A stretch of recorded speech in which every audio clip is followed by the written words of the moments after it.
Skarner is a good champion. He is a Scorpion and he can overall pressure them up by his ult. It's like the main thing, and then you can see opponents because of the crystals. His early game is mostly farming. You try to not get caught and you try to control enemy jungle by providing vision to your team, and that's how you play him early game. The mid game starts kind of at level 6-7 because his ult is super OP, so in mid game you just want to go around and flank your opponent and try to ult whoever is in front of you. It doesn't really matter as long as he's not like super tank, because you can always burn him down with your team. Skarner doesn't have a lot of damage unless you build Trinity Force. If you are ahead you can build Trinity.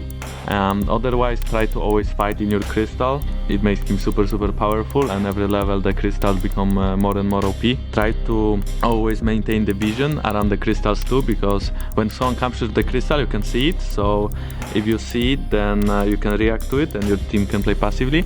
In late game is very similar to mid game, where you are just frontline for your team and you just try to basically catch someone with your ult, and they cannot really do anything about it, they can only QSS it, so just try to flatten whoever has no QSS, or maybe you can stun him with E and then follow up with something else. Skarner ganks are as well decent because he's super long range, so in the early game you can try to rely on the stun as well. Items, I think you just build full tank. So it's pretty much Frozen Heart, Spirit Visage, Banshees, maybe Swiftness Boots, maybe Ninja Tabi, maybe Randuin Omen, maybe GA. It's basically everything you need for the enemy team, as long as it makes sense and it just itemized for enemy team. And if you want damage because you are ahead, you build only Trinity Force. There is no other item you should get. Tricks or lesser known facts, I mean there's not a lot of tricks you can do with Skarner. I guess keep in mind that when your E goes through minions it slows down really hard, so keep in mind to not throw E inside of the minions. And then when you're Skarner, when you ult someone, you can pretty much run around with him no matter what, and you can like even pass through him.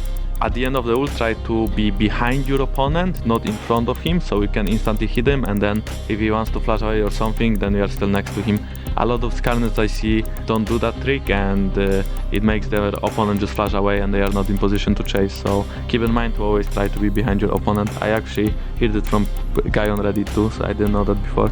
Good times to pick is basically every time you don't need early game jungler. It's just that if you want a tank jungler and a jungler that doesn't require a lot of early game, like your team doesn't require a lot of early game, then you can pick Skarner and just try to play with it and just try to like go to level 6 and then do stuff on the map. Matchups, yeah, well, I think the worst matchup is Elise and Olaf, because yeah, Olaf can just do whatever he wants to Skarner. Elise cannot pressure you really hard early game, so it's hard to catch up after, and then she can always stun you when you go in. Otherwise he's good into Lee Sin because you can just counter his ult, and his play overall is decent to Rek'Sai for the same fact, and you can actually fight with Rek'Sai and Lee Sin.